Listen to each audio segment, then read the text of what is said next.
आज झारखंड के पूर्व मुख्यमंत्री शिबू सोरेन नहीं रहे। आज बात शिबू सोरेन के ऊपर। शिबू सोरेन खालिस बागी आदिवासी थे। सूदखोरी महाजनी प्रथा से आदिवासी त्रस्त थे। ऐसी घड़ी में शिबू सोरेन ने उल गुलान की आवाज बुलंद की और आदिवासियों के नायक बन गए। शिबू सोरेन जिनकी मृत्यु आज जो है दिल्ली के गंगाराम हॉस्पिटल में हुई। झारखंड और देश के लोग सम्मान देते हुए उन्हें दिसोम गुरु कहते थे। इसका अर्थ होता है राह दिखाने वाला अथवा पथ प्रदर्शक। झारखंड में यही उपाधि 81 वर्षीय शिबू सोरेन को मिली थी। इनके बारे में और कुछ जानते हैं हम लोग। शिबू सोरेन आदिवासियों के सर्वमान्य नेता थे। 11 जनवरी 1944 को पैदा हुए शिबू सोरेन ने झारखंड में उल गुलान की वो आवाज बुलंद की जिसे धरती आबा पृथ्वी के पिता बिरसा मुंडा ने हुकार दी थी। बिरसा मुंडा की क्रांति जहां अंग्रेजी सत्ता के खिलाफ थी, वहीं दिसोम गुरु का प्रतिरोध देश में मौजूद अंदर की व्यवस्था के खिलाफ थी। वो व्यवस्था जहां आदिवासी समाज शोषण, महाजनी प्रथा, सूदखोरी प्रथा से जूझ रहा था। दिसोम गुरु शिबू सोरेन जब ये संघर्ष शुरू किया तो उन्हें झारखंड के जंगलों की खाक छाननी पड़ी। वे सालों झारखंड के जंगलों में भटकते फिरते रहे। पुलिसों की गोलियां उनका पीछा करती रहीं। उन्होंने जंगलों में रातें गुजारी। 1970 के दशक तक झारखंड के सामाजिक राजनीतिक नक्शे पर शिबू सोरेन का उदय हो चुका था।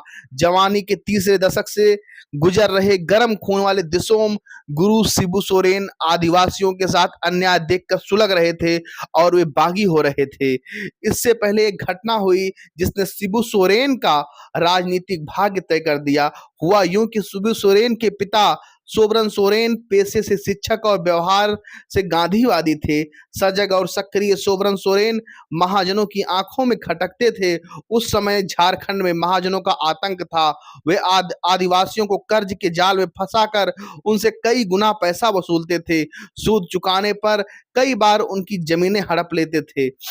कर्ज लेकर खेती करने वाले आदिवासियों को उनका हक नहीं मिल पाता था क्योंकि महाजन उनका हिस्सा हड़प लिया करते थे।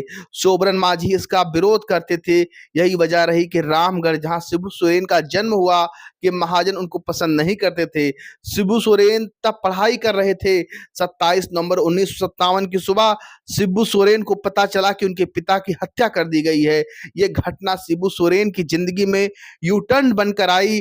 शिबू सोरेन ने पढ़ाई छोड़ दी और वे इस जुल्म का प्रतिकार करने की सोचने लगे। उन्होंने आदिवासी लड़कों का गुट बनाना शुरू कर दिया। 13 साल बाद 1970 ही में शिबू ने इस आंदोलन की कमान अपने हाथ में ली। इसी दौरान उन्होंने दिसोम गुरु की उपाधि मिली। बाद में शोषण के खिलाफ उस मुहिम से आंदोलनकारी विनोद बिहारी महतो और ए के राय भी जुड़ गए। धीरे धीरे उन्हें अपनी राजनीतिक पार्टी की जरूरत महसूस हुई। तो ये थे जो है शिबू सोरेन और संघर्ष से आगे चल के वो झारखंड के मुख्यमंत्री बने। और उनको जानिए, उनको समझिए और संघर्षों से निकलकर कोई शिबू सोरेन बन सकता है। और ऐसे महापुरुषों को पढ़ना जरूरी है, समझना जरूरी है।